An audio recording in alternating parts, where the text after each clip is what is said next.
En la cena familiar, mi nuera se acercó a mí y me susurró: «Trata de no avergonzarnos esta noche». Esas palabras me golpearon como agua helada en pleno julio. Para el postre, era ella la que me rogaba que me quedara. Hoy voy a contarles algo que nunca pensé que compartiría.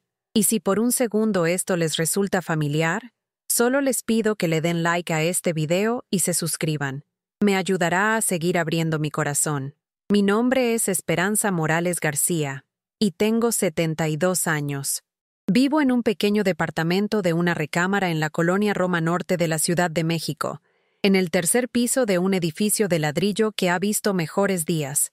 Las escaleras crujen bajo mis pies cada mañana cuando bajo a recoger el correo, y crujen igual cuando subo, agarrándome del barandal que mi difunto esposo Roberto instaló hace 40 años cuando nos mudamos aquí.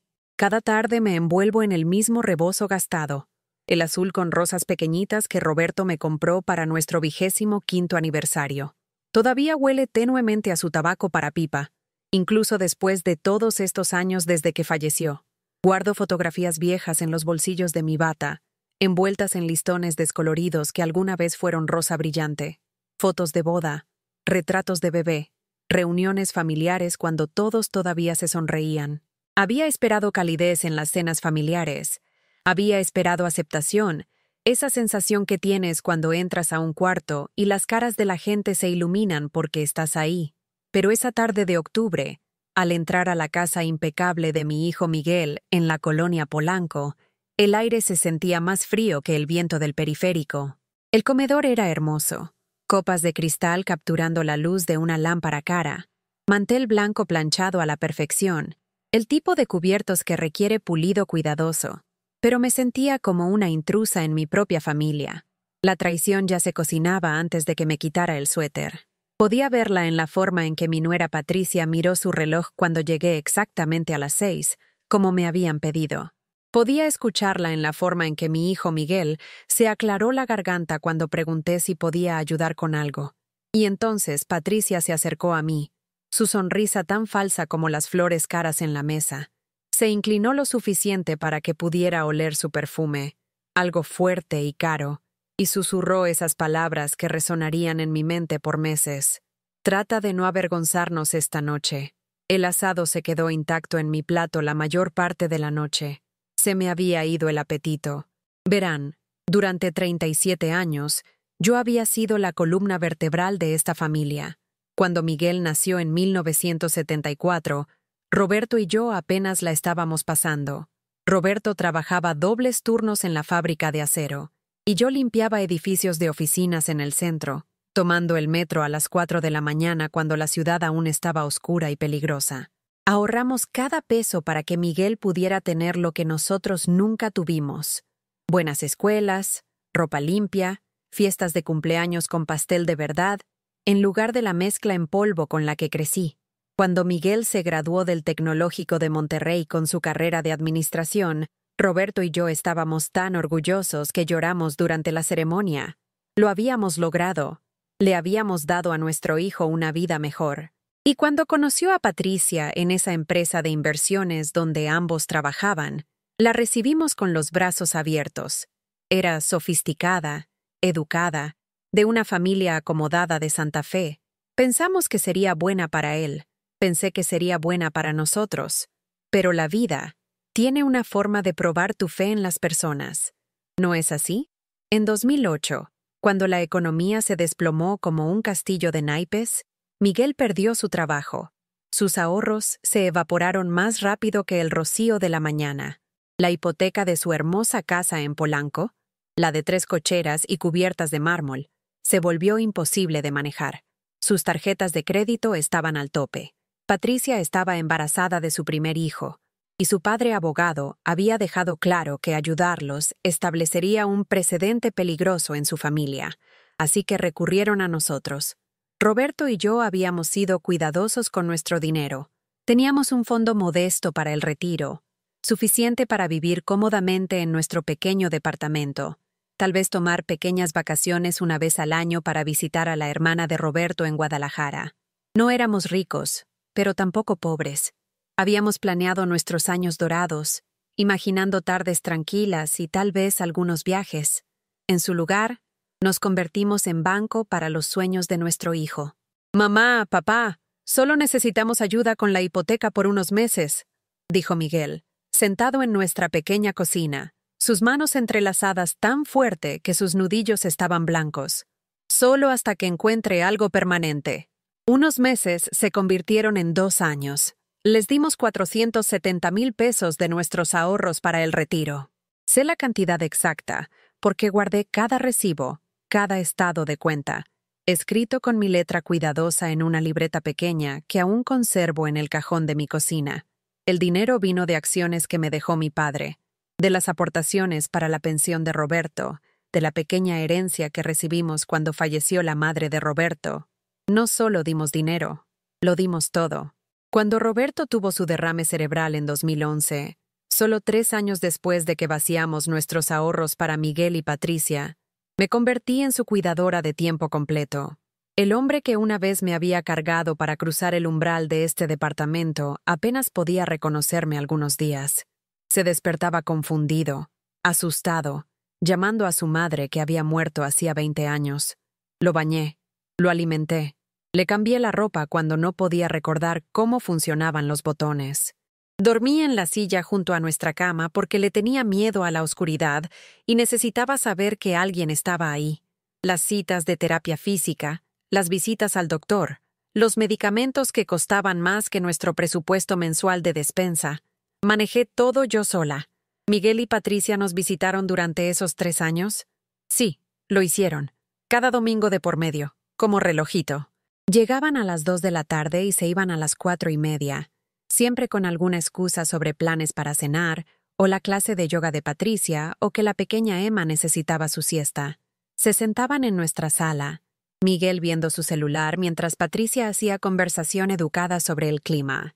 «¿Cómo la estás pasando, Esperanza?», me preguntaba, pero sus ojos siempre estaban en otra parte, revisando su manicura, mirando su reloj caro, viendo por la ventana cualquier cosa que no fuera mi cara cansada y la mirada vacía de mi esposo. Les contaba sobre los días buenos de Roberto, sobre cómo recordó nuestro aniversario la semana pasada, sobre cómo sonrió cuando puse discos viejos de boleros. También les contaba sobre los días malos, sobre cómo no me reconoció ayer, sobre cómo lloró cuando vino el fisioterapeuta, sobre lo asustada que estaba de lo que podría traer el mañana. «Eso suena realmente difícil», decía Patricia, de la misma manera que podrías comentar sobre una noticia medianamente interesante. Cuando Roberto falleció en 2014, un martes por la mañana en febrero, cuando la lluvia caía tan fuerte que no podía ver el edificio de enfrente, llamé a Miguel primero. Antes que a la funeraria, antes que al doctor, antes que a nadie más. Era mi único hijo, y lo necesitaba. «Estaré ahí tan pronto como pueda», prometió. Llegó 4 horas después, con Patricia y los niños. Para entonces, yo ya había manejado todo: los arreglos de la funeraria, el acta de defunción, el proceso solitario de decidir qué debería usar Roberto para su último viaje. Me había sentado con el cuerpo de mi esposo durante esas 4 horas, tomando su mano y hablándole como lo había hecho cada mañana durante 43 años de matrimonio. En el funeral, Patricia usó un vestido negro que probablemente costaba más que mi cheque mensual del Seguro Social. Se tocó los ojos con un pañuelo, pero nunca vi lágrimas reales.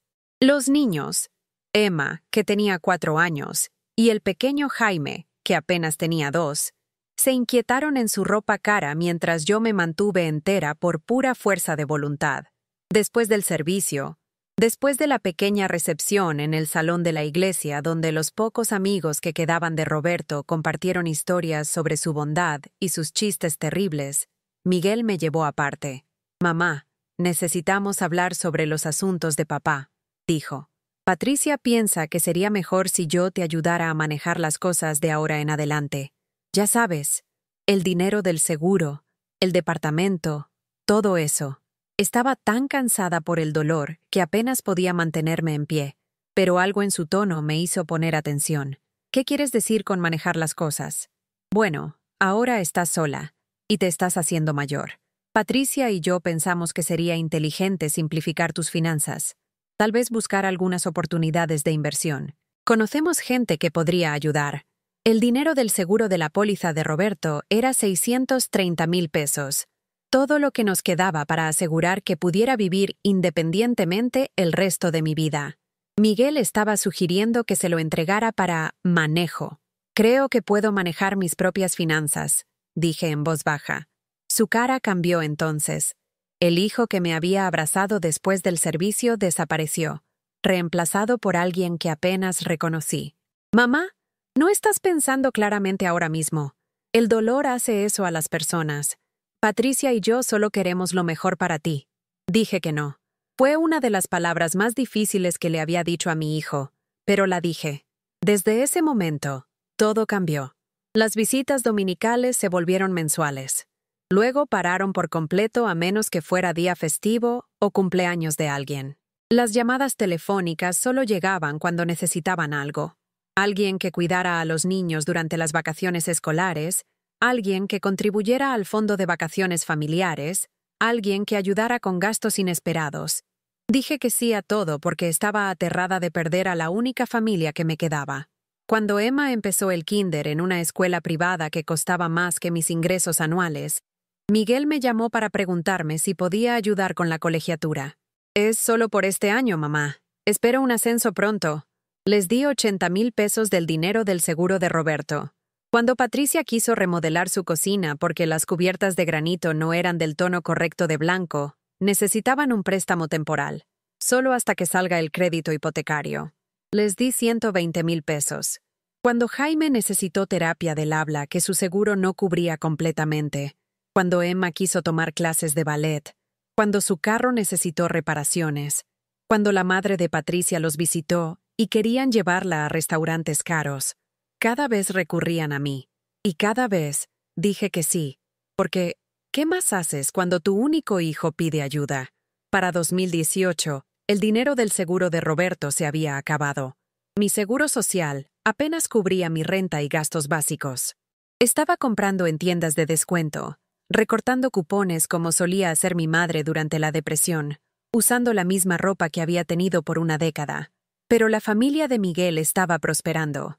Patricia había dejado su trabajo para ser madre de tiempo completo, lo cual decía que era la decisión profesional más importante que podía tomar.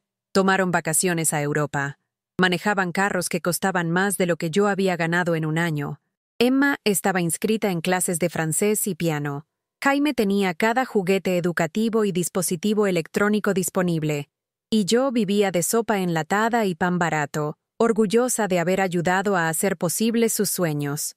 La primera vez que les pedí ayuda a cambio, acababa de cumplir 70 años. Mi artritis estaba empeorando, y subir esos 3 pisos de escaleras a mi departamento se había vuelto genuinamente difícil. Había visto un anuncio de uno de esos elevadores para escaleras, y pensé que tal vez, solo tal vez, podrían ayudarme con el enganche.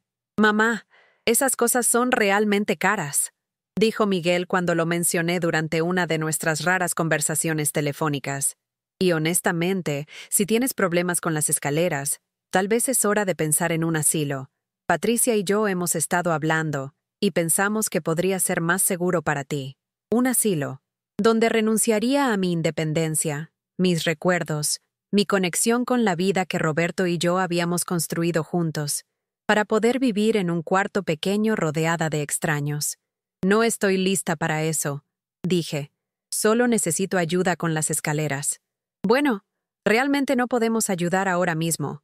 La colegiatura de Emma va a aumentar el próximo año, y estamos tratando de ahorrar para vacaciones. ¿Tal vez podrías solicitar algún tipo de asistencia del gobierno? Asistencia del gobierno. Después de que les había dado casi 700,000 pesos de los ahorros de mi vida. No conseguí el elevador para escaleras. Aprendí a tomar las escaleras de una en una, agarrándome del barandal que Roberto había instalado, descansando en cada descanso cuando mis rodillas gritaban en protesta. Pero lo peor no era el dolor físico, era la lenta comprensión de que me había vuelto invisible para mi propia familia. Los cumpleaños pasaban sin llamadas telefónicas. El año pasado, cuando cumplí 71, desperté optimista. Me hice un pequeño desayuno. Me puse mi vestido más bonito, el azul marino con botones de perla que Roberto siempre decía que hacía ver mis ojos hermosos. Y esperé. Esperé todo el día. A las 7 de la noche llamé a Miguel. «Hola, hijo», dije cuando contestó, tratando de mantener mi voz alegre. Solo me preguntaba si recordabas qué era hoy. Hubo una pausa. Podía escuchar a Patricia de fondo, preguntando quién estaba en el teléfono. «Ay, Dios, mamá, lo siento mucho. Hemos estado muy ocupados con el recital de Emma y la cita médica de Jaime. Feliz cumpleaños. Te lo compensaremos. Te lo prometo». Nunca me lo compensaron. Cuando me dio gripe el invierno pasado, de esas que te dejan tan débil que apenas puedes levantarte de la cama para hacer té, llamé a Miguel el segundo día. Mi fiebre era tan alta que estaba temblando y tenía miedo. «¿Pueden Patricia o tú tal vez traerme sopa?», pregunté. «¿O solo venir a verme? No creo que deba manejar a la tienda». «Mamá, todos estamos peleando con algo aquí también. Emma tiene tos y Patricia no quiere arriesgarse a contagiarse de lo que tienes. Tal vez podrías pedir despensa por internet o llamar a alguno de tus vecinos». Colgué y lloré por primera vez desde el funeral de Roberto. La señora Rodríguez del departamento de al lado, una mujer que apenas conocía excepto para saludar en el pasillo, tocó mi puerta la mañana siguiente. Me había escuchado tosiendo a través de las paredes delgadas y quería ver cómo estaba. Trajo caldo de pollo casero y se quedó para asegurarse de que comiera algo. No le preocupó contagiarse de mi gripe. Solo vio a alguien que necesitaba ayuda. Una extraña me mostró más bondad en una mañana que mi propia familia me había mostrado en años. Pero el momento en que todo cambió, el momento en que finalmente entendí qué tan bajo había caído ante sus ojos, llegó hace 3 meses. Estaba en mi mesa de la cocina, pagando cuentas un sábado por la mañana, cuando mi teléfono zumbó con un mensaje de texto. Era de Miguel, pero no era para mí. Podía decirlo porque empezaba a mitad de conversación, y claramente estaba respondiendo a algo que Patricia había dicho. Se está volviendo más difícil de manejar. Patricia dice que se está volviendo pegajosa y demandante. Tal vez es hora de tener esa conversación sobre poder notarial. El abogado dijo que si pudiéramos probar que no es capaz de manejar sus finanzas, podríamos obtener control de lo que quede. El dinero del seguro de papá ya casi se acabó, pero todavía está la plusvalía del departamento y su seguro social. También necesitamos empezar a planear nuestro retiro. Mis manos empezaron a temblar tan fuerte que casi dejé caer el teléfono.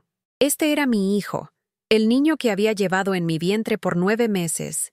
El bebé al que había amamantado y mecido y cantado para dormir por incontables noches. El niño al que había ayudado con la tarea y llevado a entrenamientos de fútbol, y por quien me había preocupado a través de cada fiebre y hueso roto y desamor adolescente. Este era mi hijo, planeando que me declararan incompetente para poder controlar el poco dinero que me quedaba.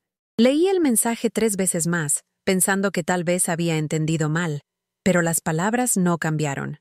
Mi propio hijo estaba hablando de mí como si fuera un problema a resolver, una carga a manejar, un obstáculo entre él y su seguridad financiera. Puse el teléfono en la mesa y caminé al espejo de mi baño.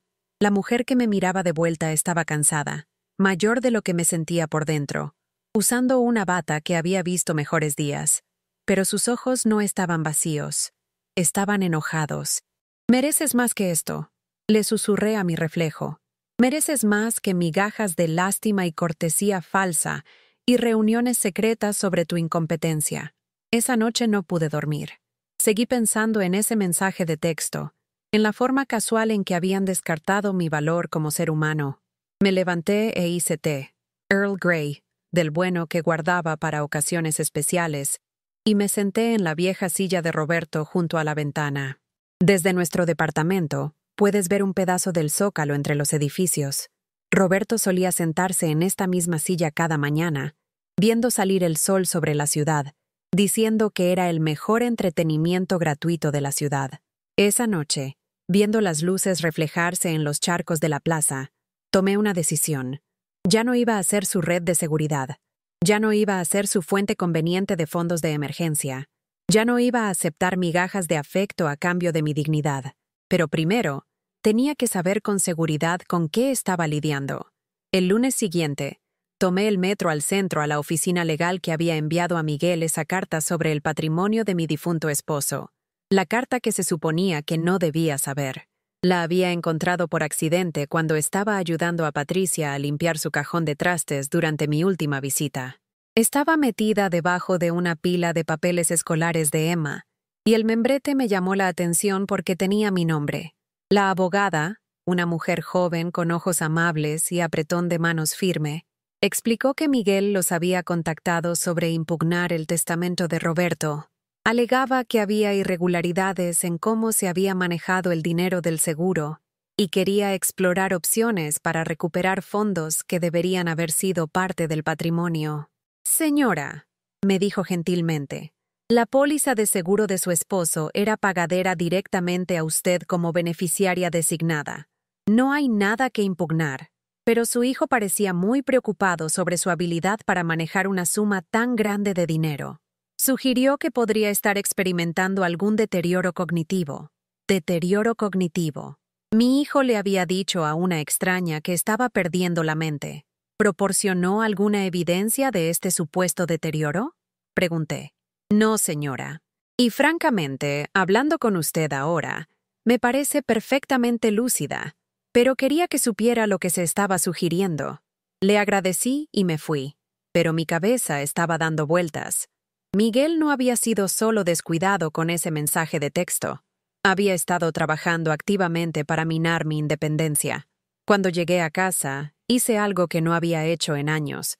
Revisé todos mis registros financieros, cada estado de cuenta y recibo y anotación en mi libreta. Calculé exactamente cuánto dinero le había dado a Miguel y Patricia durante la década pasada.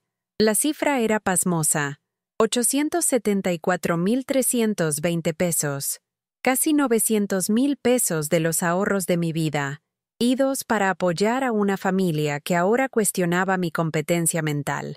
Me senté en mi cocina, con esos papeles extendidos por toda la mesa como evidencia en un juicio. Y por primera vez en mi vida adulta, sentí odio hacia mi propio hijo. No decepción, no frustración, odio real. Y entonces sentí algo más, algo que no había experimentado en tanto tiempo que casi no lo reconocí. Me sentí poderosa. La invitación a cenar llegó una semana después. Patricia llamó un martes por la noche, su voz artificialmente alegre. «Esperanza, vamos a tener una pequeña cena familiar este domingo. Solo nosotros y los niños. Miguel pensó que sería bonito tenerte». «Suena encantador», dije, aunque mi estómago ya se estaba revolviendo. «Perfecto, a las 6. ¿Y Esperanza?». Su voz tomó ese tono cuidadoso que había aprendido a temer. «También vamos a tener amigos. Los Whitney de la oficina de Miguel. Son gente muy sofisticada. Espero que entiendas». Entendía perfectamente. Me estaban diciendo que me portara bien frente a la compañía. «Haré mi mejor esfuerzo para no avergonzar a nadie», dije. Si Patricia notó el filo en mi voz, ¿no lo reconoció? «Maravilloso. Te veo el domingo». Pasé el resto de la semana planeando. No para la cena. Había asistido a suficientes de sus cenas para saber qué esperar. Estaba planeando para lo que vendría después. El viernes visité mi banco y moví mis ahorros restantes. La pequeña cantidad que me quedaba del seguro social y una pequeña pensión de mi viejo trabajo de limpieza, a una cuenta a la que solo yo podía acceder. Hice copias de cada documento relacionado con el dinero que le había dado a Miguel y Patricia. Escribí una cronología de cada petición de ayuda, cada promesa de pagarme, cada desprecio casual de mis necesidades. El sábado fui de compras.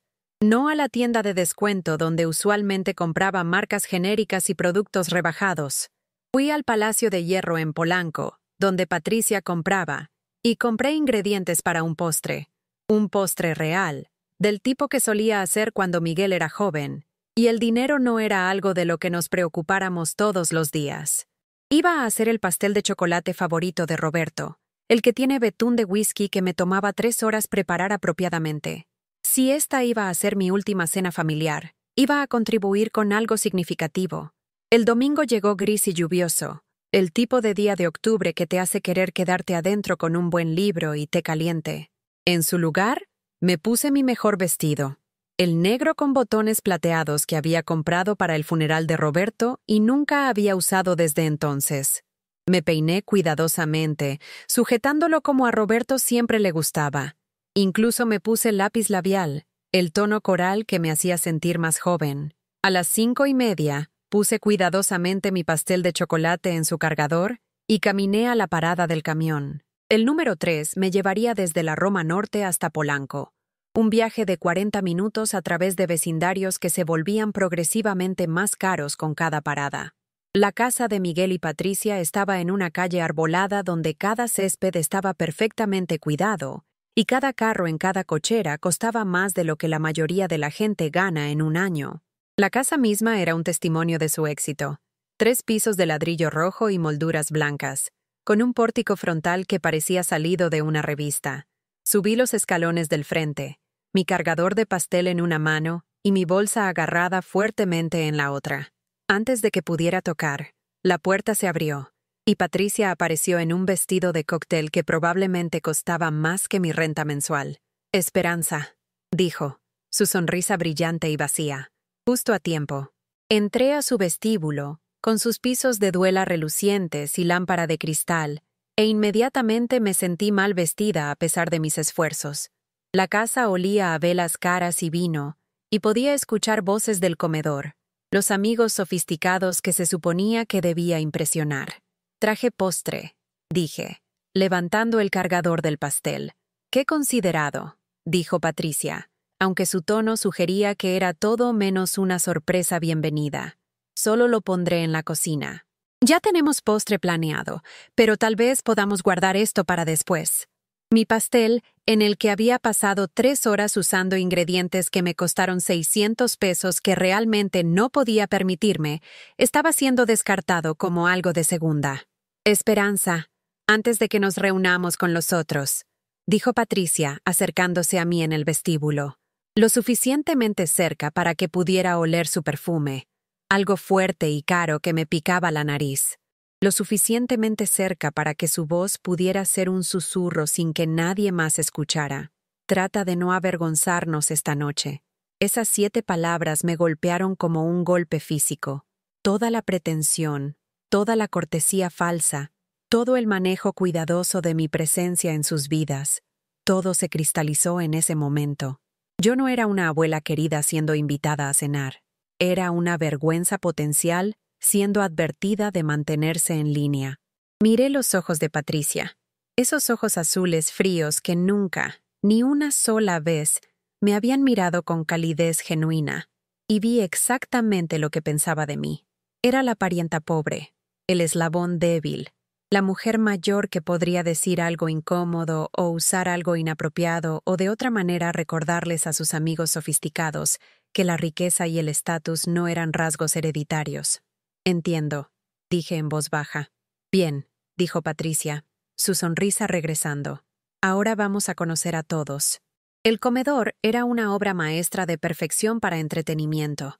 La mesa estaba puesta con china tan delicada que parecía que se podría romper si respiraras sobre ella. Copas de vino de cristal capturaban la luz de la lámpara. 2 parejas ya estaban sentadas, junto con Miguel y los niños. «Todos, esta es la mamá de Miguel, Esperanza», anunció Patricia cuando entramos al cuarto. Las presentaciones fueron educadas pero breves. David y Margaret Whitney. Él era socio senior en la firma de Miguel. Ella estaba en el consejo de alguna caridad. Robert y Catherine Chen. Ella era jueza federal. Él era cirujano reconocido. El tipo de gente que pertenecía a casas como esta, con carreras que comandaban respeto e ingresos que les compraban cosas hermosas. Y luego estaba yo. Esperanza Morales, viuda, ex trabajadora de limpieza de oficinas, actualmente receptora de beneficios del Seguro Social, usando un vestido de 4 años y zapatos que necesitaban resolarse. Tomé mi asiento al extremo de la mesa, junto a Emma y frente al pequeño Jaime. Los niños, al menos, parecían genuinamente felices de verme. Emma susurró que había aprendido una canción nueva en el piano, y Jaime me mostró su diente flojo con el tipo de orgullo que solo un niño de 6 años puede tener. La conversación fluyó a mi alrededor como agua alrededor de una piedra. Hablaron de destinos de vacaciones a los que nunca podría permitirme visitar, restaurantes de los que nunca había oído, escuelas que costaban más de lo que había ganado en un año. Debatieron los méritos de diferentes estrategias de inversión, quejándose de impuestos sobre ganancias de capital y la dificultad de encontrar buen servicio doméstico. Me senté en silencio, cortando mi comida en pedazos pequeños y escuchando a mi hijo navegar este mundo con facilidad practicada. Esta era la vida de Miguel ahora.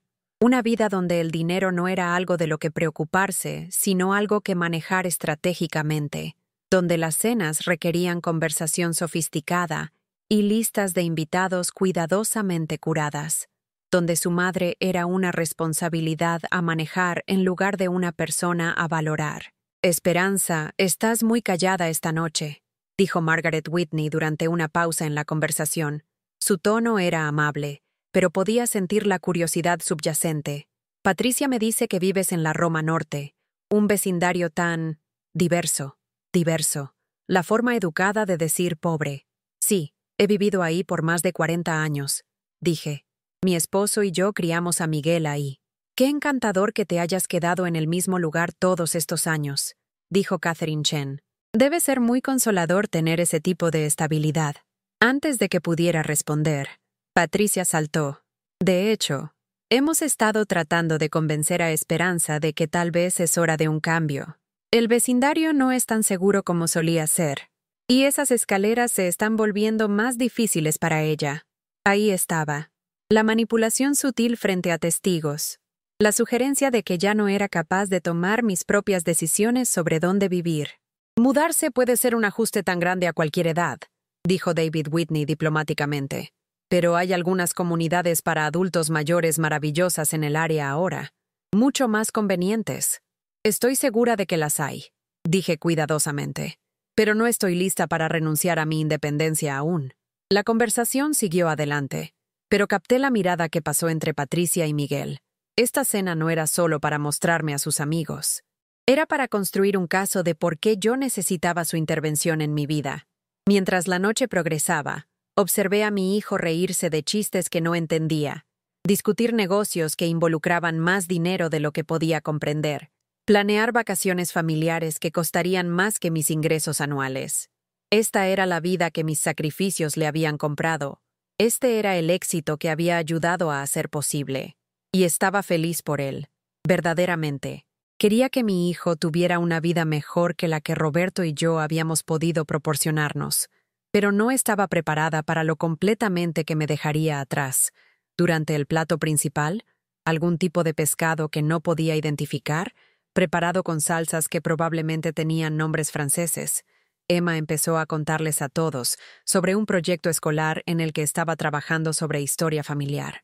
«Tengo que entrevistar a alguien viejo sobre cómo era la vida antes», dijo, su voz brillante de emoción.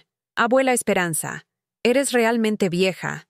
¿Puedes contarle a todos sobre los tiempos antiguos?» La mesa se quedó en silencio. El tenedor de Patricia se congeló a mitad de camino a su boca. La cara de Miguel se puso roja. «Emma, eso no es educado», dijo Patricia rápidamente. «La abuela Esperanza no es tan vieja. Pero Emma, bendita sea, no había terminado. Pero sí es vieja, mami. Me dijo que nació en 1951. Eso es como hace 1.000.000 de años. Y vivió en el mismo departamento para siempre, y solía viajar en camión a todos lados, y trabajaba limpiando oficinas cuando papi era pequeño porque no tenían mucho dinero». El silencio que siguió fue ensordecedor. Emma acababa de anunciarles a estas personas exitosas y ricas que yo no solo era vieja, sino pobre, que su anfitrión sofisticado, Miguel, había venido de orígenes humildes, que su madre era una mujer que había limpiado sus oficinas para ganarse la vida.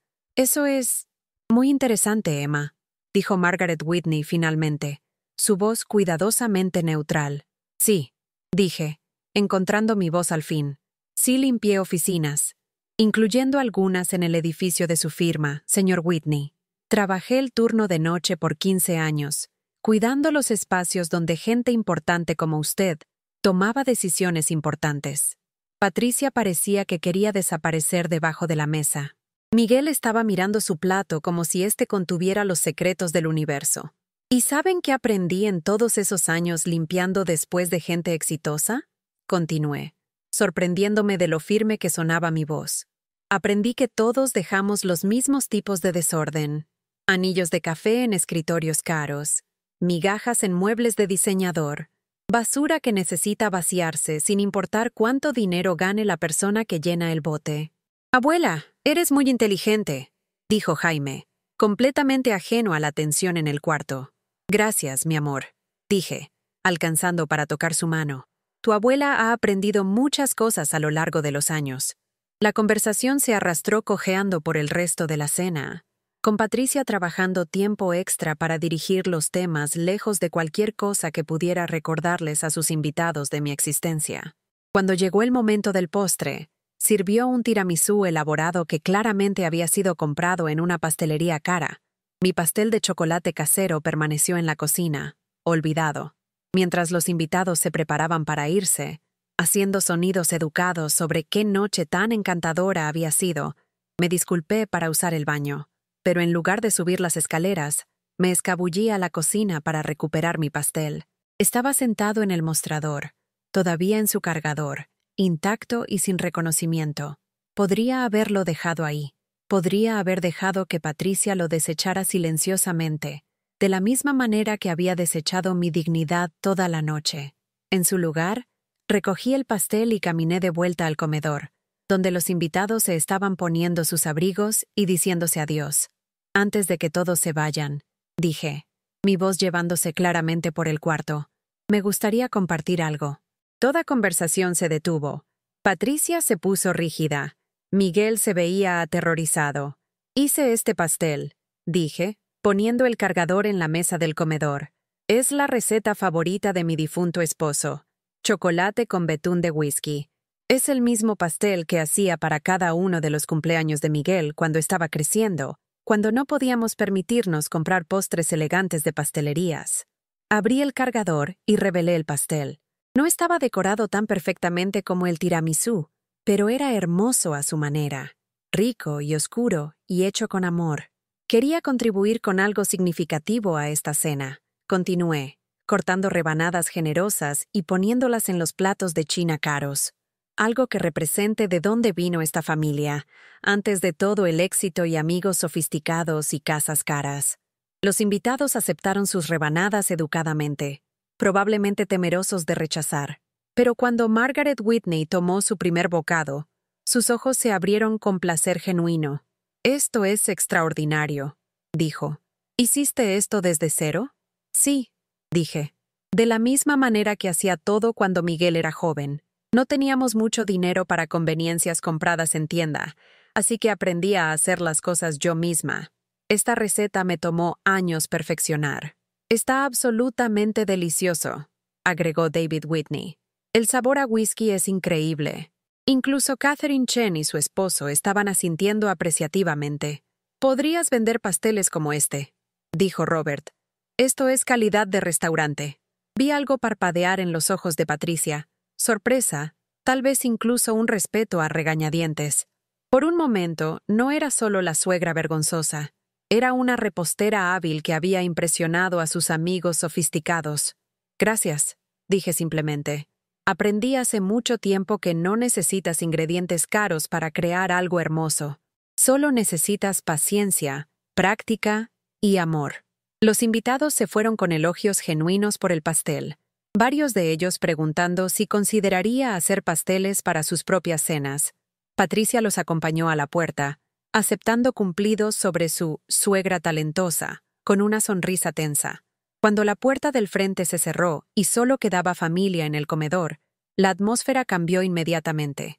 «Mamá, ¿de qué se trató eso?», preguntó Miguel, su voz baja y tensa. «¿De qué se trató qué?», repliqué, empezando a recoger los platos del postre. «Ya sabes de qué. Todo el discurso sobre de dónde venimos, sobre limpiar oficinas y no tener dinero. Hiciste que todos se sintieran incómodos». Dejé los platos y miré a mi hijo. Realmente lo miré. Tenía 49 años, exitoso y bien vestido, y viviendo una vida con la que la mayoría de la gente solo podía soñar. Pero en ese momento, Todo lo que podía ver era el niño asustado que solía despertarse de pesadillas y meterse en la cama entre Roberto y yo. ¿Los hice sentir incómodos a ellos?, pregunté en voz baja. ¿O te hice sentir incómodo a ti? Patricia regresó de despedir a los invitados, su cara enrojecida con lo que asumí era vergüenza. Esperanza, no creo que entiendas lo importante que fue esta noche. David Whitney está siendo considerado para la posición de socio director, y su opinión sobre Miguel podría afectar sus perspectivas de carrera. ¿Y piensas que mi presencia lastimó esas perspectivas? Creo que tus historias sobre el pasado no eran necesarias, dijo Patricia cuidadosamente. Esta gente no necesita saber sobre tus trabajos anteriores o nuestra historia financiera. ¿Te refieres a que no necesitan saber que tu esposo vino de una familia trabajadora? ¿Que su éxito fue construido sobre los sacrificios de gente que limpiaba oficinas para ganarse la vida? Eso no es lo que quise decir, dijo Patricia, pero su tono sugería que era exactamente lo que quiso decir. Entonces, ¿qué quisiste decir cuando me dijiste que no te avergonzara esta noche? La pregunta quedó suspendida en el aire como humo. Miguel y Patricia se intercambiaron miradas, y pude verlos tratando de decidir cuánta verdad estaban dispuestos a admitir. Solo quería que la noche fuera sin problemas, dijo Patricia finalmente. Estas situaciones pueden ser delicadas. Delicadas, repetí. ¿Es eso lo que soy ahora? ¿Una situación delicada a ser manejada? Emma y Jaime habían estado escuchando esta conversación con la atención de ojos abiertos que los niños traen al drama adulto que no entienden. Podía verlos mirar de un lado al otro entre sus padres y yo, tratando de entender por qué todos parecían enojados. Tal vez deberíamos hablar de esto en privado, dijo Miguel, mirando a los niños. No, dije, mi voz más fuerte de lo que había sido toda la noche. Creo que deberíamos hablar de esto aquí mismo, ahora mismo, frente a todos. Caminé a donde estaba mi bolsa en la mesa auxiliar y saqué la carpeta que había preparado. Adentro estaban copias de todos los registros financieros que había compilado, cada préstamo que había hecho, cada petición que había cumplido, cada promesa que había sido rota. Quiero enseñarles algo, dije, extendiendo los papeles en la mesa del comedor donde momentos antes habíamos compartido pastel y cortesías falsas. Estos son registros de cada peso que le he dado a esta familia durante los últimos 10 años. La cara de Patricia se puso blanca. Miguel dio un paso hacia atrás.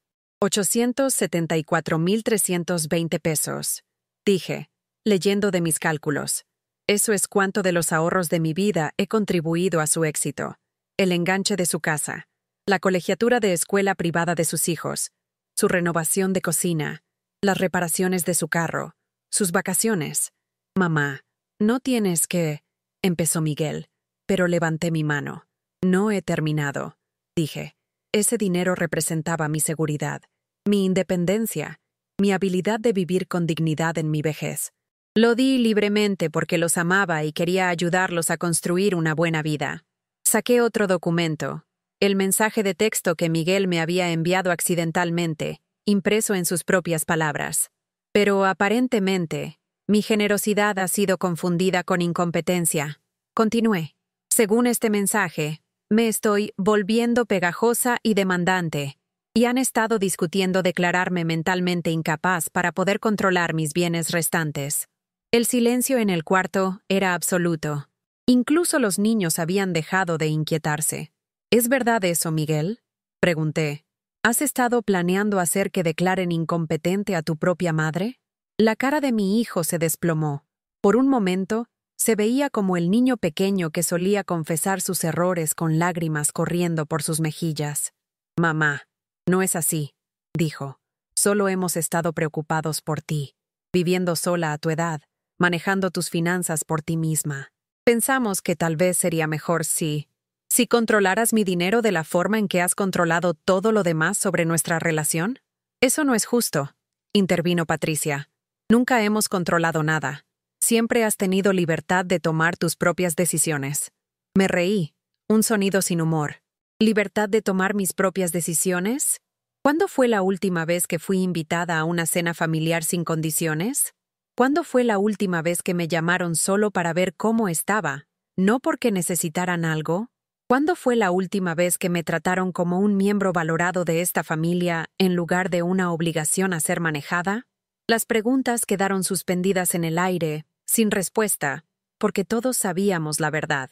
No he sido nada más que generosa con ustedes, continué, mi voz volviéndose más fuerte con cada palabra. Les di dinero cuando lo necesitaron. Cuidé a sus hijos cuando quisieron una noche libre. Escuché sus problemas y ofrecí consejos cuando me los pidieron. Hice excusas por su negligencia y perdoné su indiferencia. Tomé uno de los documentos financieros y lo levanté. Pero esto se acaba ahora. Este patrón de tomar mi dinero y descartar mi valor termina esta noche. «Mamá, por favor», dijo Miguel, y por primera vez en toda la noche, sonaba como si realmente le importaran mis sentimientos. «Nunca quisimos hacerte sentir no apreciada. Te amamos». «¿De verdad?», pregunté. «Porque el amor no son solo palabras, Miguel. El amor son acciones. El amor es respeto. El amor es tratar a alguien con dignidad incluso cuando no pueden hacer nada por ti a cambio». Comencé a juntar mis papeles, doblándolos cuidadosamente y poniéndolos de vuelta en mi bolsa. «Quiero que entiendan algo», dije, mirando directamente a Miguel y Patricia. «Tengo 72 años. No soy rica, y no soy poderosa en las formas en que este mundo típicamente mide esas cosas, pero no soy indefensa, y no soy incompetente, y no voy a ser tratada como si lo fuera». «Por supuesto que no», dijo Patricia rápidamente. «Nunca pensamos...» «Sí, lo hicieron», dije, interrumpiéndola. «Han pensado exactamente eso por años. He sido su fondo de emergencia, su niñera conveniente, su invitada obligatoria a cenar para ser manejada y controlada, pero nunca he sido su igual». Emma, que había estado escuchando en silencio toda esta conversación, de repente habló. «Abuela, ¿ya no vas a venir a cenar?». Mi corazón se rompió un poco ante la preocupación genuina en su voz. Estos niños, mis nietos, eran víctimas inocentes del comportamiento de sus padres. Me amaban simple y puramente, de la manera en que los niños aman antes de aprender que el amor puede ser condicional. «No lo sé, mi amor», dije honestamente. «Eso depende de si tus padres me quieren aquí como tu abuela o como alguien que podría avergonzarlos». «Yo te quiero aquí como mi abuela», dijo Jaime, su lógica de 6 años cortando a través de todas las complicaciones de adultos. «Y siempre lo seré», le prometí. «Sin importar lo que pase entre los adultos, siempre te amaré a ti y a Emma más que todas las estrellas en el cielo». Pero entonces me volví de vuelta a Miguel y Patricia, y mi expresión se endureció. «Sin embargo», dije, «mi relación con sus padres va a cambiar. Ya no voy a estar proporcionando asistencia financiera por ninguna razón. Ya no voy a estar disponible para cuidar niños de último minuto cuando sea conveniente para ustedes. Y ya no voy a asistir a reuniones familiares donde me traten como una vergüenza potencial en lugar de un miembro querido de la familia». «No puedes estar hablando en serio», dijo Patricia. «¿Vas a castigar a los niños por algún malentendido?» «No estoy castigando a nadie», repliqué. «Estoy estableciendo límites, algo que debería haber hecho hace años». Miguel se pasó las manos por el cabello, un gesto que recordé de su infancia cuando trataba de resolver un problema. «Mamá, creo que estás exagerando», dijo finalmente. «Tal vez no hemos sido tan atentos como deberíamos haber sido, pero eso no significa que no te amemos. La familia es complicada. Las relaciones requieren trabajo de ambos lados». «Tienes absolutamente razón», dije. «Las relaciones sí requieren trabajo de ambos lados. Pero durante los últimos 10 años, yo he estado haciendo todo el trabajo mientras ustedes han estado haciendo toda la toma». Caminé a donde Emma y Jaime estaban sentados, ambos viéndose confundidos y un poco asustados por el drama adulto desarrollándose a su alrededor. «Los amo mucho a ambos», dije, dándole un abrazo a cada uno. «Y espero verlos pronto. Pero la próxima vez será en términos que respeten a todos los involucrados». «Abuela, ¿estás enojada con nosotros?», preguntó Emma, sus ojos grandes de preocupación. «No, mi amor», dije, alisando su cabello hacia atrás de su cara. «No estoy enojada con ustedes para nada. A veces los adultos necesitan tener conversaciones difíciles para que todos puedan ser más felices. Eso es todo. Me enderecé y miré a Miguel y Patricia una vez más. «Me voy a casa ahora», dije. «Cuando estén listos para tratarme con el respeto que 49 años de ser su madre han ganado, saben dónde encontrarme». Recogí mi bolsa y mi cargador vacío del pastel y caminé hacia la puerta del frente. Detrás de mí, podía escuchar conversaciones urgentes susurradas entre Miguel y Patricia, pero no me volteé.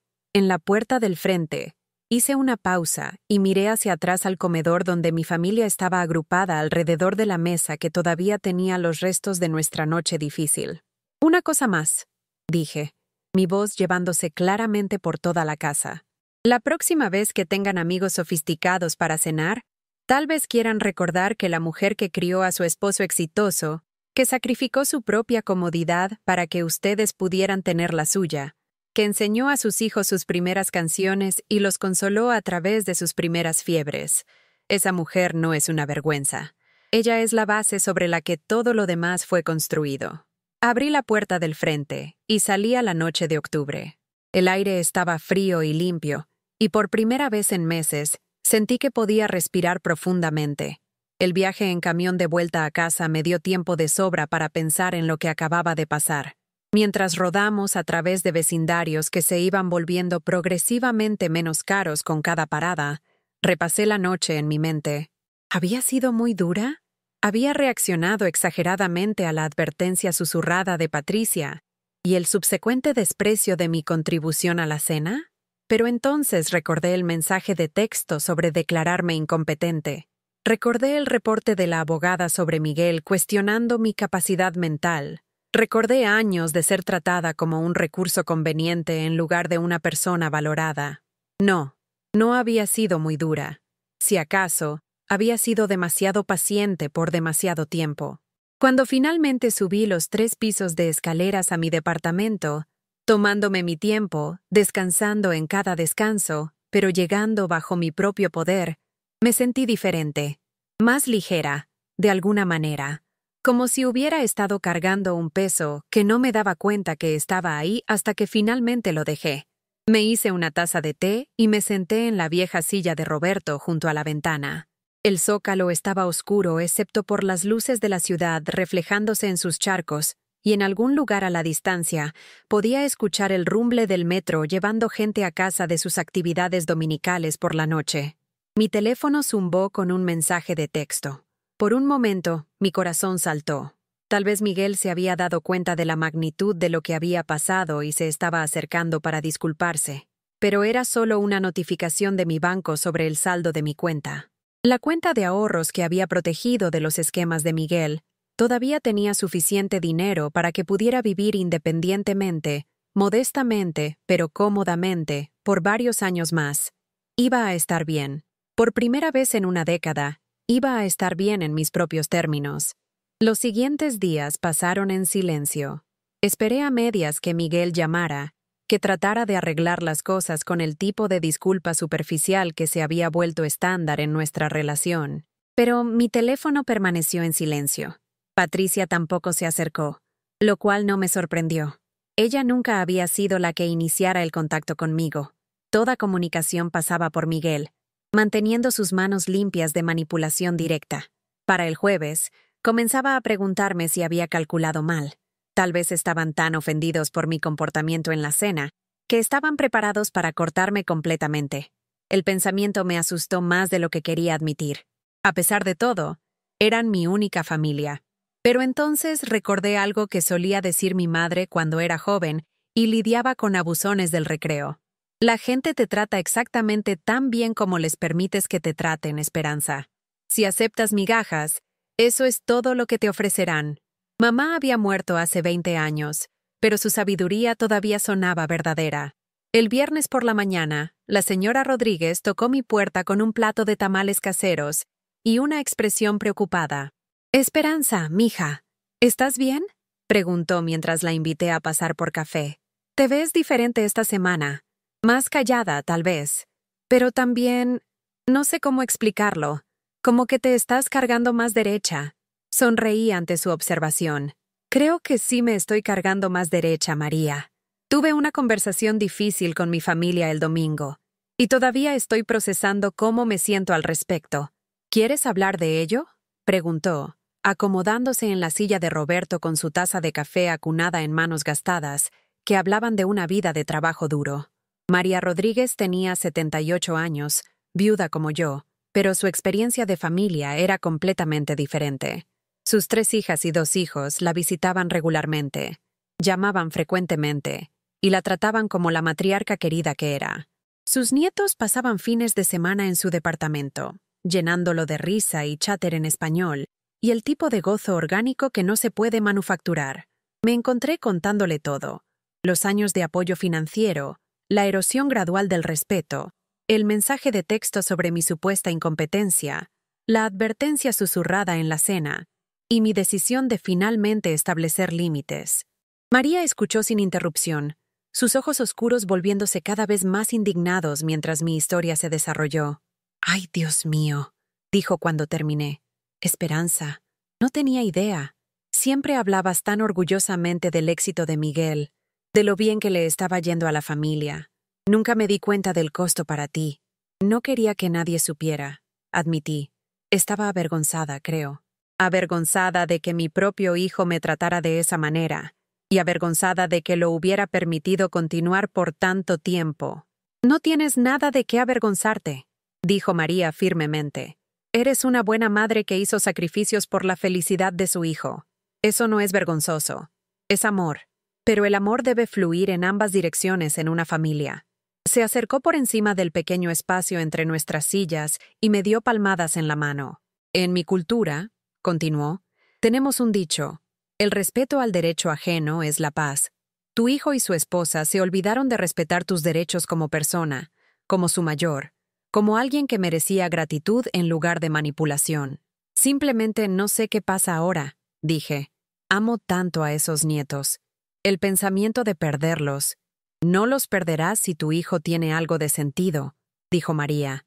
«Pero incluso si lo haces, temporalmente, tendrás tu dignidad de vuelta. Y a veces, mija, la dignidad es más importante que la paz». Esa tarde, hice algo que no había hecho en años. Fui de compras para mí, no por despensa o necesidades, sino por algo que me haría feliz. Tomé el metro al centro al Museo de Arte Popular, un lugar al que siempre había querido ir, pero nunca parecía encontrar tiempo. La cuota de admisión era algo que habría considerado frívolo solo una semana atrás. Dinero que debería ahorrarse para emergencias o necesidades familiares. Pero lo pagué sin vacilación y pasé 3 horas vagando por galerías llenas de belleza que nunca me había tomado el tiempo de apreciar. Parada frente a una pintura de Diego Rivera, una mujer solitaria en una ventana, iluminada por el brillo cálido de una luz interior, sentí una afinidad con la figura en el lienzo. Se veía solitaria pero no derrotada, independiente en lugar de abandonada. Tal vez esto era en lo que me estaba convirtiendo.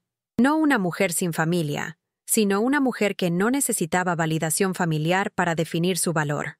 En mi camino de salida del museo, me detuve en la tienda de regalos y me compré algo que había querido por meses: un juego de acuarelas de alta calidad y pinceles.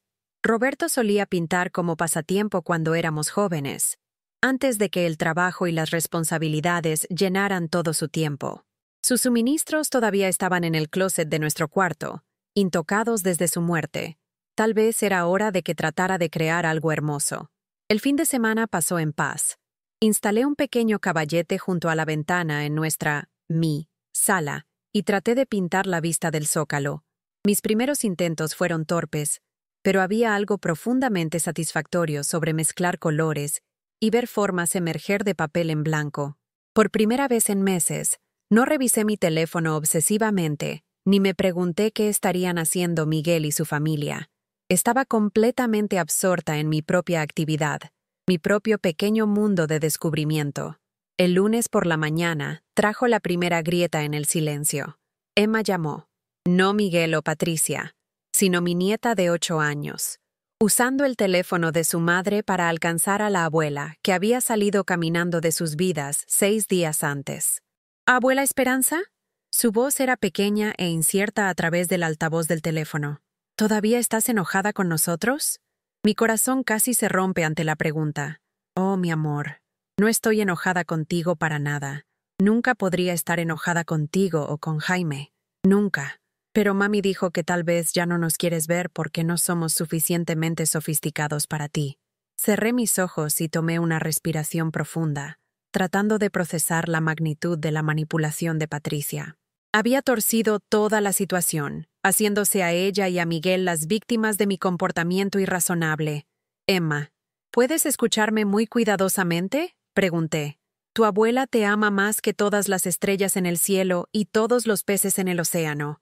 Nada que tu mami o papi pudieran hacer cambiaría jamás ese amor, y nada que tú pudieras hacer me haría no querer verte. Entonces, ¿por qué te fuiste el domingo?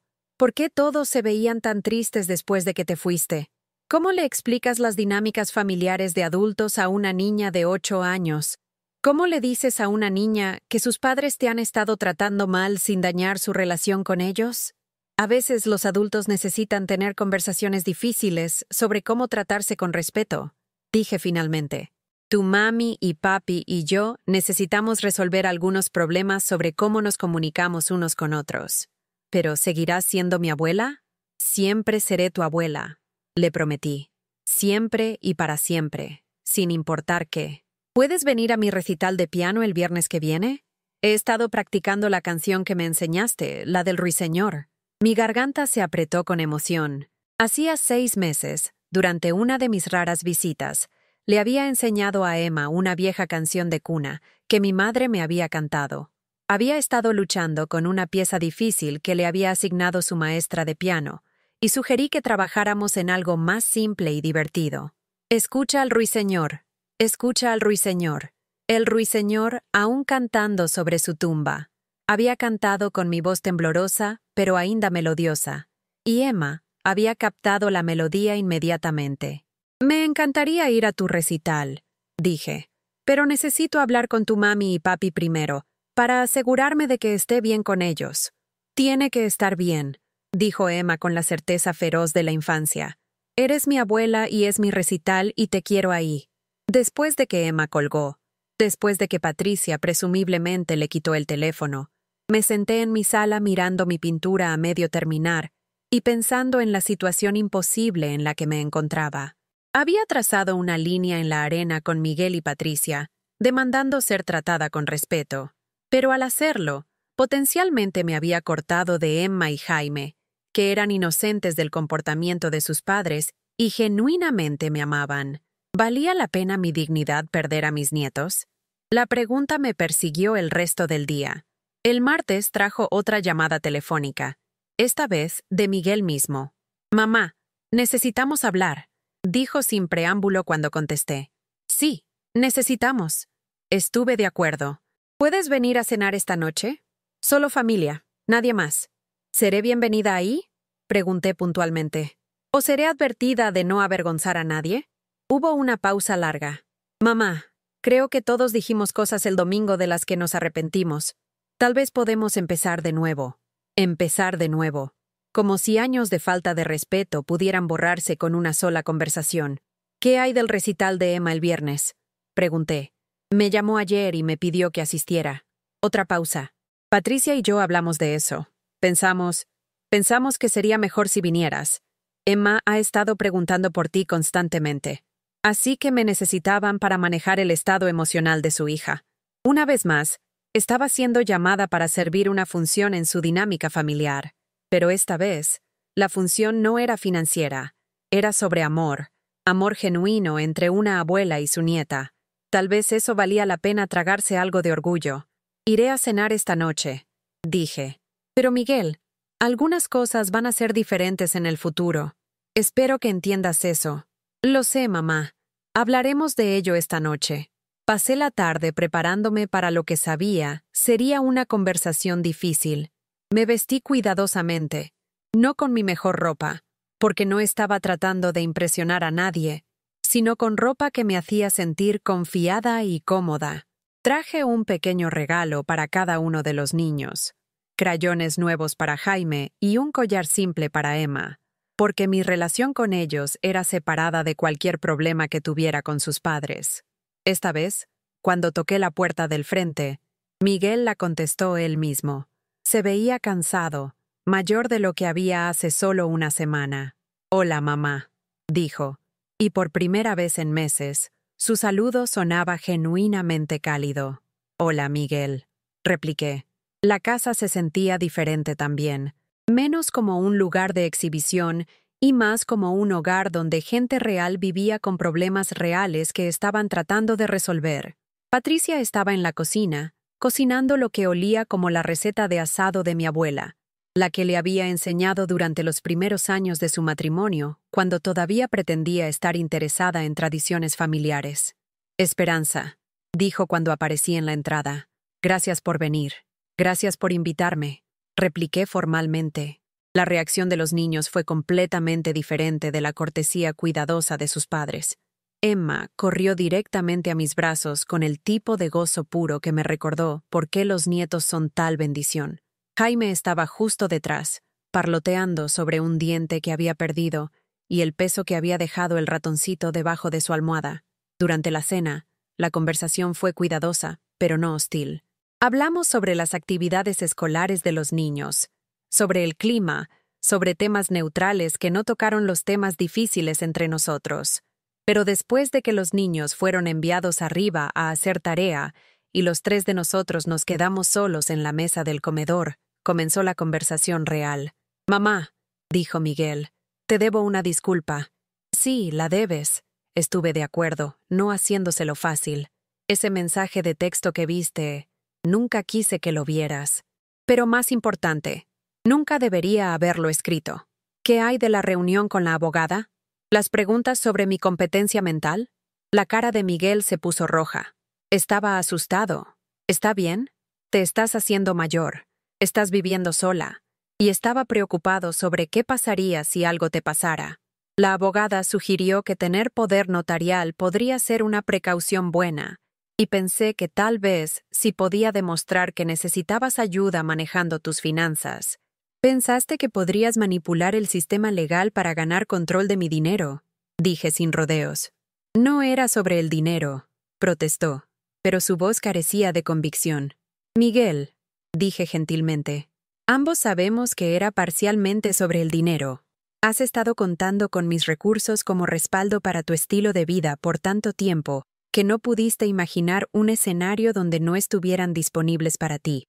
Patricia, que había estado en silencio durante este intercambio, finalmente habló.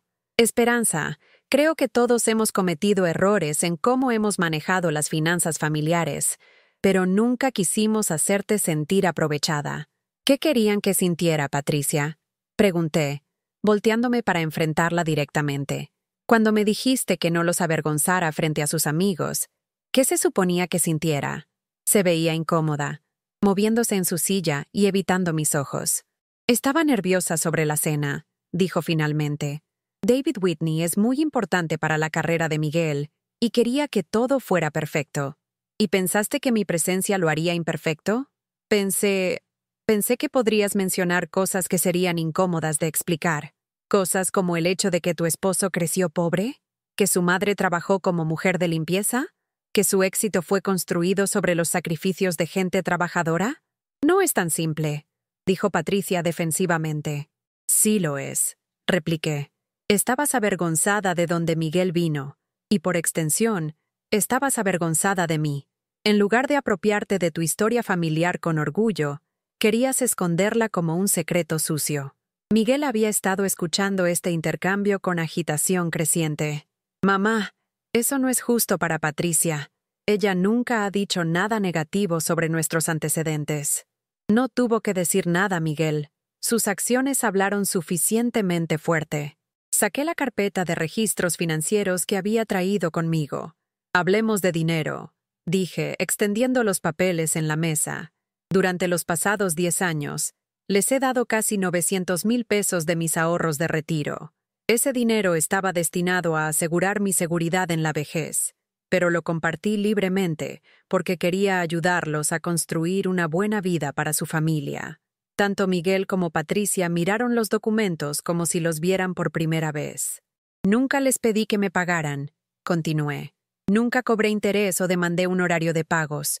Lo di como regalo. de la manera que los padres lo hacen para hijos que aman.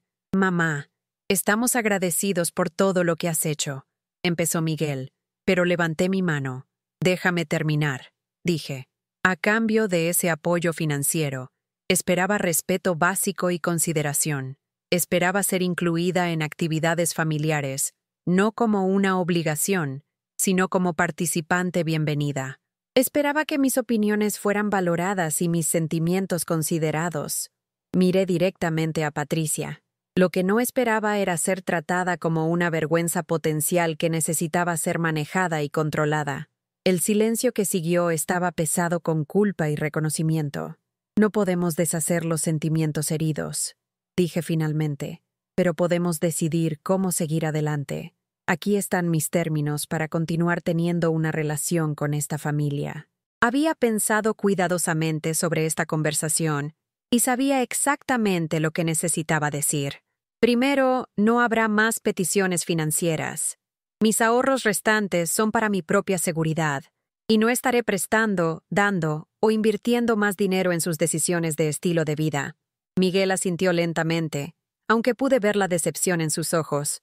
Segundo, quiero ser incluida en actividades familiares como participante valorada, no como alguien que necesita ser advertida sobre comportamiento apropiado.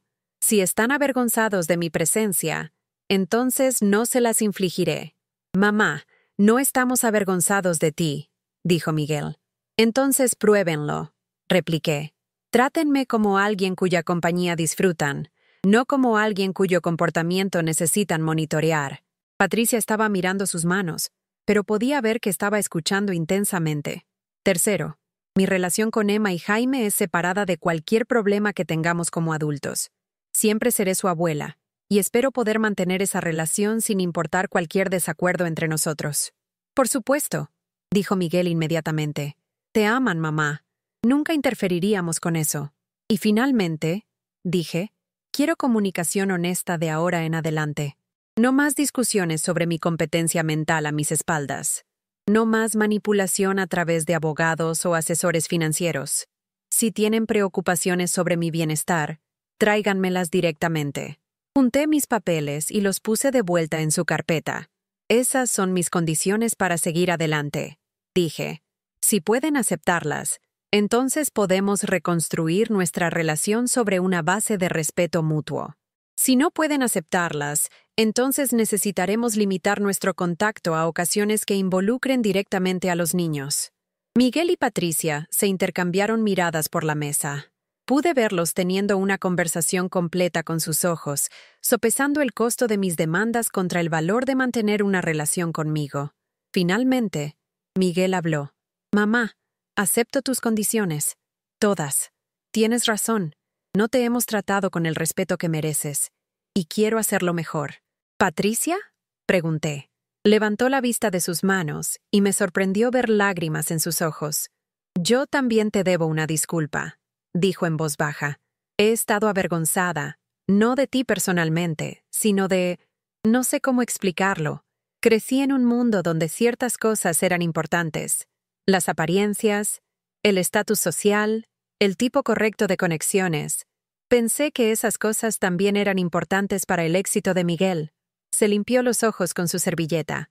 Pero viéndote en la cena la semana pasada, viendo lo impresionados que estaban nuestros amigos con tu pastel y tus historias, me di cuenta de algo. Las cosas que yo pensé que eran importantes, la comida cara, el arreglo perfecto de la mesa, la conversación cuidadosamente manejada. Nada de eso importó tanto como la autenticidad que trajiste a la noche. Me sorprendió su honestidad, y por la emoción genuina en su voz. Esa gente no recordó el tiramisú que compré en la pastelería, continuó. Recordaron tu pastel casero y la historia sobre aprender a hacerlo durante tiempos difíciles. Recordaron tu dignidad frente a sus preguntas sobre tus antecedentes. Me miró directamente por primera vez en toda la noche. También acepto tus condiciones, Esperanza, y quiero hacerlo mejor. Quiero aprender de ti en lugar de tratar de manejarte. La conversación continuó por otra hora, trabajando situaciones específicas y expectativas. No fue fácil. Hubo momentos de enojo defensivo y sentimientos heridos de todos los lados. Pero para cuando me preparé para irme, Sentía que habíamos alcanzado un entendimiento genuino. Una cosa más, dije mientras Miguel me acompañaba a la puerta. Quiero empezar a tener a Emma y Jaime en mi departamento a veces. No para emergencias de niñeras, sino para tiempo de abuela. Hornear galletas, hacer proyectos de arte, escuchar historias sobre la infancia de su padre. «Mao, les encantaría eso», dijo Miguel, y su sonrisa fue la primera expresión genuinamente feliz que había visto de él toda la noche. El recital de piano de Emma fue el viernes por la noche a las 7 en el auditorio de la escuela. Llegué temprano, vestida con mi mejor vestido y cargando un pequeño ramo de flores para mi nieta. Miguel y Patricia ya estaban ahí, guardando asientos en la tercera fila. Cuando me vieron, me saludaron entusiastamente, sin renuencia, sin advertencias susurradas sobre comportamiento. «¡Abuela Esperanza!», gritó Emma cuando me vio desde el escenario donde los estudiantes se estaban calentando.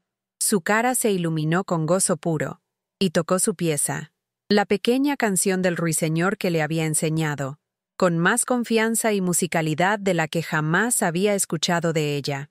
Después del recital, todos fuimos por helado a un restaurante familiar cerca de la escuela. La conversación fue fácil y natural, llena de elogios por la actuación de Emma y planes para la próxima fiesta de cumpleaños de Jaime. Mientras nos preparábamos para irnos, Patricia hizo algo que me sorprendió. Se acercó por la mesa y tomó mi mano. «Esperanza, tengo un favor que pedir», dijo. Mis defensas se alzaron inmediatamente, esperando otra petición financiera o demanda de cuidado de niños. «¿Qué tipo de favor?», pregunté cuidadosamente. «¿Me enseñarías a hacer ese pastel de chocolate? ¿El que trajiste a la cena?». Parpadeé sorprendida. «¿Quieres aprender a hornear?». «Quiero aprender a hacer cosas desde cero como tú lo haces», dijo. «Quiero que Emma y Jaime tengan ese tipo de recuerdos. Su madre realmente cocinando comida real, no solo ordenando de restaurantes caros o recalentando comidas preparadas». «Me encantaría enseñarte», dije, diciéndolo completamente en serio. Programamos nuestra primera lección de horneado para el siguiente sábado por la tarde. Durante los meses siguientes, mi relación con la familia de Miguel se transformó de maneras que no pude haber imaginado. Los cambios fueron pequeños al principio. Llamadas telefónicas que no eran peticiones de favores. Invitaciones a cenar que no venían con advertencias de comportamiento. Preguntas genuinas sobre mis opiniones y sentimientos. Patricia y yo desarrollamos una amistad inesperada a través de nuestras lecciones de horneado. Era una estudiante rápida y genuinamente interesada en las habilidades domésticas que nunca le habían enseñado creciendo. Más importante, comenzó a preguntarme sobre la infancia de Miguel, sobre tradiciones familiares que quería incorporar en su hogar. Me doy cuenta de que nunca realmente traté de entender de dónde venía Miguel, me dijo un sábado, mientras esperábamos que una tanda de panecillos de mi madre subiera. Estaba tan enfocada en hacia dónde íbamos que nunca aprecié la base desde la cual estábamos construyendo. Emma y Jaime empezaron a pasar cada otro sábado en mi departamento, lo que llamamos días de abuela. Pintamos cuadros e hicimos galletas y trabajamos en rompecabezas. Les conté historias sobre la infancia de su padre, sobre su abuelo Roberto, sobre nuestra historia familiar que se remontaba a generaciones. Pero el cambio más significativo fue en Miguel mismo.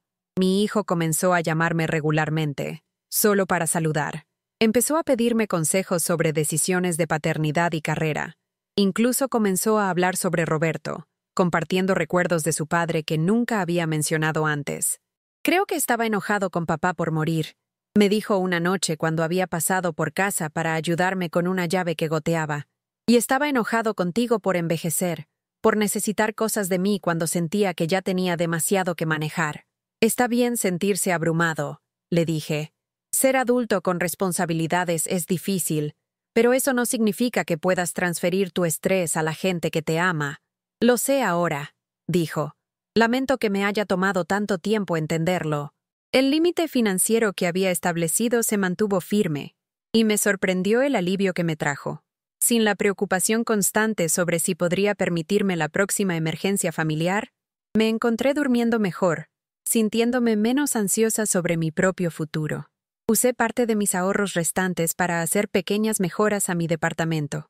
Cortinas nuevas, una silla cómoda para lectura, suministros de arte que me permitieron seguir el pasatiempo de pintura que había descubierto. Por primera vez en años, estaba gastando dinero en mí misma sin culpa. También comencé a hacer trabajo voluntario en un centro comunitario cerca de mi departamento, enseñando habilidades básicas de alfabetización a nuevos inmigrantes. Era trabajo que se sentía significativo y usaba habilidades que había desarrollado durante una vida de leer, escribir y resolver problemas. Los otros voluntarios eran en su mayoría mujeres de mi edad, viudas y nidos vacíos que habían encontrado propósito en servicio a otros. Nos volvimos un grupo cerrado, apoyándonos unas a otras a través de sustos de salud y dramas familiares, y los desafíos ordinarios de envejecer en México. «Te ves diferente de cuando empezaste aquí», dijo Margaret Chen, una maestra retirada que se había vuelto una de mis amigas más cercanas. Más feliz, tal vez, más asentada en ti misma. Tenía razón. Me sentía más asentada, más confiada en mi propio valor, y menos dependiente de la validación de otras personas. 6 meses después de esa cena familiar difícil, invité a Miguel, Patricia y los niños a mi departamento para una comida dominical. La primera vez que los había recibido en mi propio espacio en más de 2 años. Cociné el asado favorito de Roberto, hecho desde cero con vegetales del mercado de la Roma y servido en la china buena que habían sido regalos de boda hace 43 años. El departamento era pequeño para 5 personas, pero lo hicimos funcionar, con Emma y Jaime sentándose en cojines en el piso y todos riendo de lo acogedor que era todo. Después de la cena, Patricia me ayudó con los platos mientras Miguel y los niños trabajaron en un rompecabezas en la sala. «Esperanza», dijo Patricia mientras estábamos lado a lado en mi pequeño fregadero de cocina. «Necesito decirte algo». «¿Qué es?», pregunté, continuando secando los platos que me pasaba. «Tenías razón sobre todo. La forma en que te tratamos, la forma en que aprovechamos tu generosidad, la forma en que traté de esconderte de nuestro círculo social, todo estuvo mal, y me avergüenzo de ello». Me pasó otro plato, sin encontrar mis ojos. «Pero más que eso, quiero agradecerte. Ponerte firme con nosotros, demandar mejor tratamiento, nos forzó a examinar nuestro propio comportamiento y nuestros propios valores. Somos mejores personas ahora porque te negaste a aceptar menos de lo que merecías». Dejé el trapo de secar y la miré directamente. «Patricia, todos cometemos errores en cómo manejamos las relaciones. Lo que importa es que aprendemos de ellos y lo hacemos mejor en el futuro. Quiero que Emma y Jaime crezcan conociendo a su abuela como la mujer fuerte y digna que eres», continuó. «No como alguien que puede ser empujada o aprovechada. Quiero que entiendan que el respeto se gana a través del carácter, no a través del dinero o el estatus». Desde la sala llegó el sonido de Jaime gritando sobre encontrar una pieza del rompecabezas, seguido por la risita de Emma y la risa profunda de Miguel. «¿Ya entienden eso?», dije. «Los niños ven la verdad más claramente que los adultos. Siempre han sabido quién soy realmente. Y yo también, ahora», dijo Patricia en voz baja. «Estoy agradecida por esa lección, aunque fue difícil de aprender». Mientras se preparaban para irse esa noche, Emma corrió de vuelta a la cocina donde yo estaba guardando la comida sobrante. «Abuela, ¿puedo preguntarte algo?», dijo, bajando su voz como si compartiera un secreto. «Por supuesto, mi amor». «¿Eres feliz ahora?», digo. «El año pasado siempre parecías triste cuando venías a nuestra casa, pero hoy pareces, no sé, como tú misma, de la boca de los inocentes». Mi nieta de 8 años había visto lo que les tomó a los adultos meses entender. «Soy feliz», le dije honestamente. «Soy feliz porque aprendí algo importante sobre defenderme y pedir el respeto que merezco». «Bien», dijo con el tono satisfecho de alguien cuyo mundo ha sido puesto correcto otra vez. «Me gustas más cuando eres feliz». Después de que se fueron, me senté en la vieja silla de Roberto junto a la ventana, viendo la luz de la tarde desvanecerse sobre el zócalo. En la distancia, podía ver las luces del skyline del centro comenzando a titular, la misma vista que me había consolado a través de 40 años de gozos y penas en este departamento. Pensé en la mujer que había sido 13 meses atrás, asustada, solitaria, financieramente agotada, y desesperada por cualquier migaja de atención de mi único hijo. Había estado dispuesta a aceptar falta de respeto, manipulación y negligencia emocional antes que arriesgar perder a la gente que amaba. Pero al tratar de aferrarme a ellos haciéndome indispensable, de hecho me había estado perdiendo a mí misma. Y paradójicamente, fue solo cuando dejé de tratar de comprar su amor que comencé a recibir afecto y respeto genuinos. Establecer límites no me había costado mi familia. Me había devuelto mi dignidad y creado espacio para que crecieran relaciones más saludables. Los cambios en la familia de Miguel no fueron las únicas transformaciones en mi vida. Mi trabajo voluntario en el centro comunitario me había introducido a una red de gente interesante y comprometida que valoraba mis contribuciones y buscaba mi compañía por razones que no tenían nada que ver con dinero o conveniencia. También había reavivado viejas amistades que habían sido descuidadas durante los años cuando toda mi energía emocional estaba enfocada en manejar el drama familiar. Ruth Morrison, mi vecina del departamento de abajo, se había vuelto compañera regular para visitas a museos y películas de tarde. Nos habíamos conocido casualmente por años, pero nos volvimos amigas cercanas una vez que dejé de estar demasiado preocupada con problemas familiares para notar a la persona interesante que vivía un piso abajo.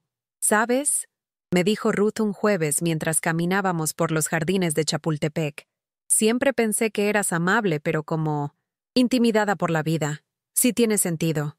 Como que siempre estabas preocupada por decepcionar a alguien.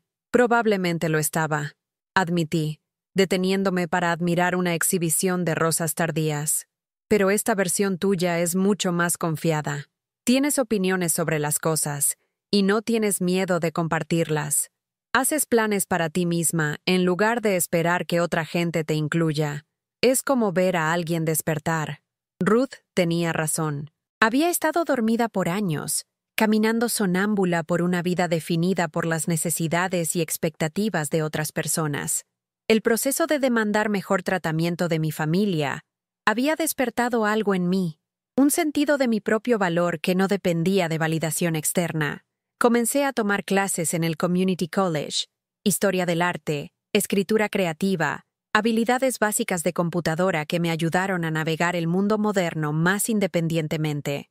A los 73, estaba aprendiendo cosas nuevas y conociendo gente nueva, y descubriendo capacidades que no sabía que tenía.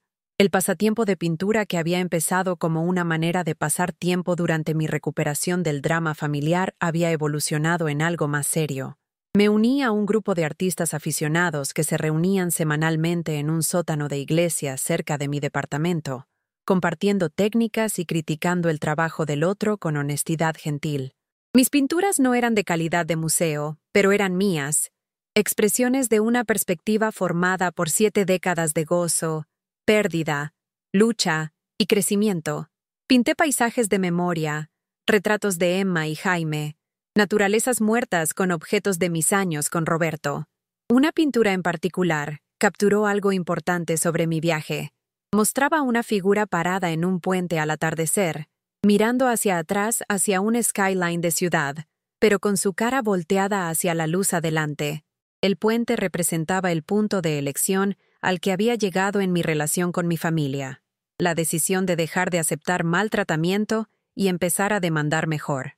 Miguel vio la pintura durante una de sus visitas a mi departamento y se quedó estudiándola por varios minutos.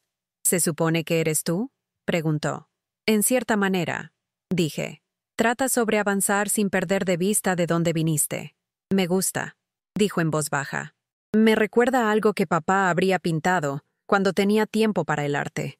Ese comentario abrió una conversación sobre los sueños no cumplidos de Roberto, sobre las búsquedas creativas que había dejado de lado para proveer para nuestra familia, sobre la importancia de hacer tiempo para las cosas que alimentan tu alma, en lugar de solo pagar tus cuentas.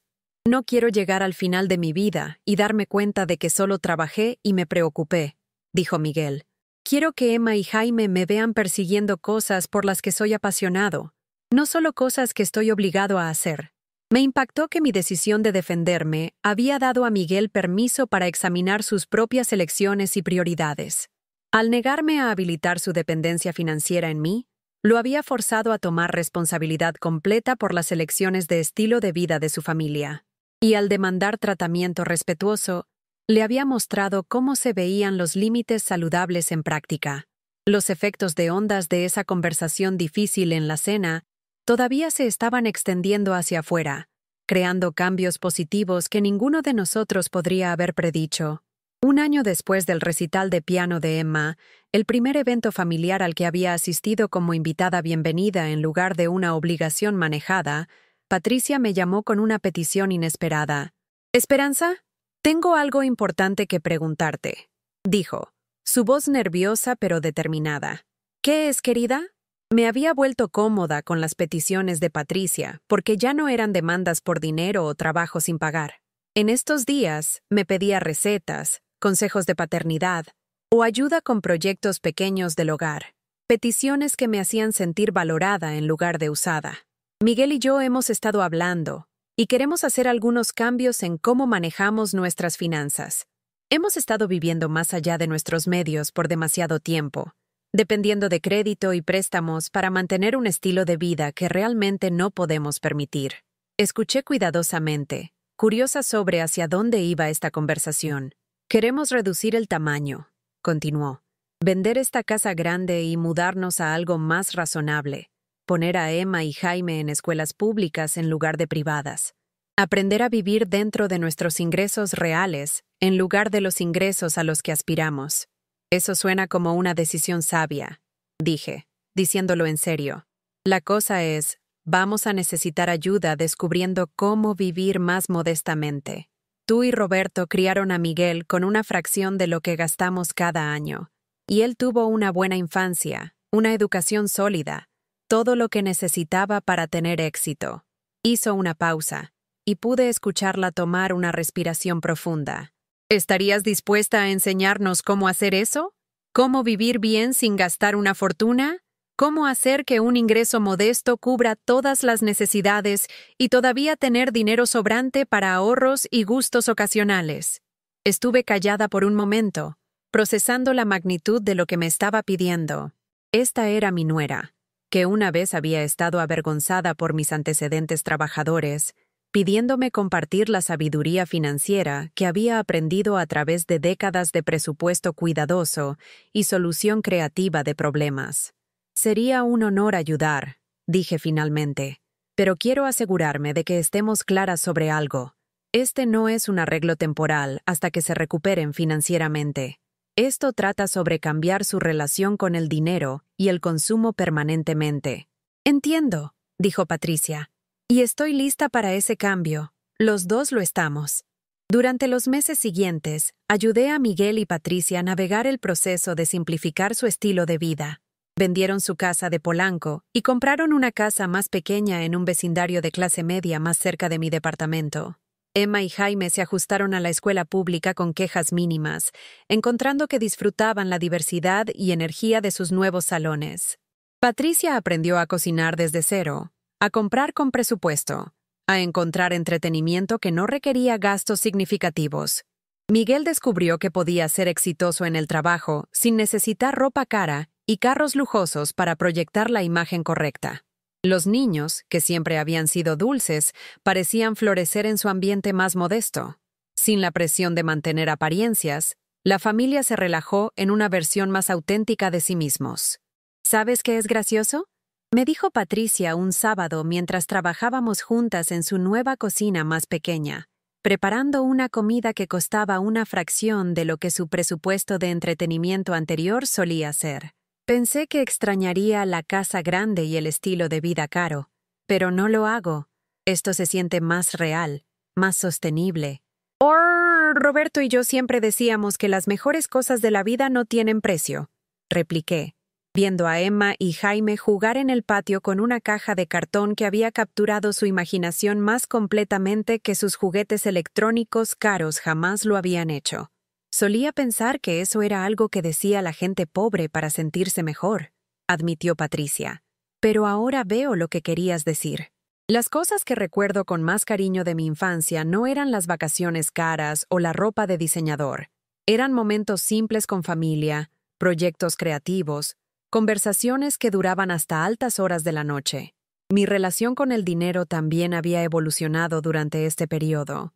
Sin emergencias financieras familiares que financiar, mi pequeña cuenta de ahorros había crecido constantemente segura.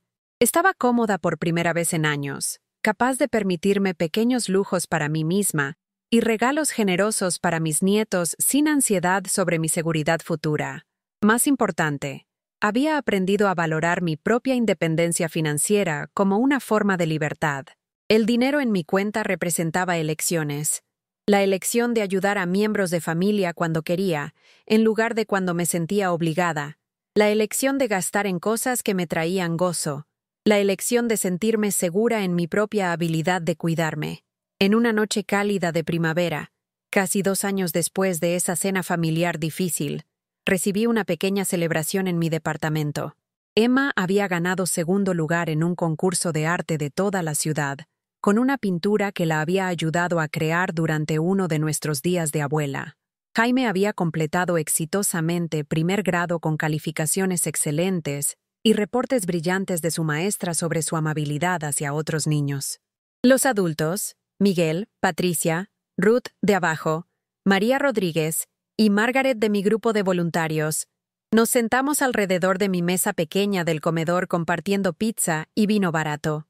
Los niños se sentaron en el piso con sus propias rebanadas de pizza, charlando sobre planes de vacaciones de verano y si se les permitiría quedarse despiertos lo suficientemente tarde para ver una película.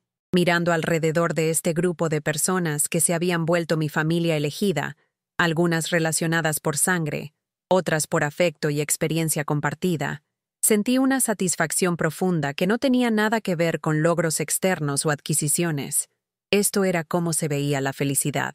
No perfecta, no rica, no particularmente sofisticada, pero real y sostenible, y construida sobre respeto mutuo y cuidado genuino. Quiero proponer un brindis, dije, levantando mi copa de vino. La conversación se calmó, y todos voltearon su atención hacia mí.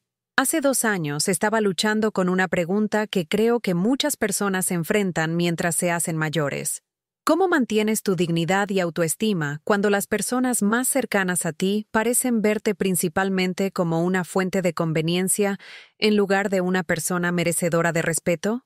Los ojos de Patricia se bajaron a sus manos, pero su expresión era pensativa en lugar de defensiva. Aprendí que la respuesta no es aceptar maltratamiento a cambio de mantener relaciones. La respuesta es demandar mejor tratamiento y confiar en que las relaciones que vale la pena mantener sobrevivirán el ajuste. Miré alrededor de la mesa a estas caras que conocía también ahora, esta gente que había elegido ser parte de mi vida no porque necesitaran algo de mí, sino porque valoraban quién era.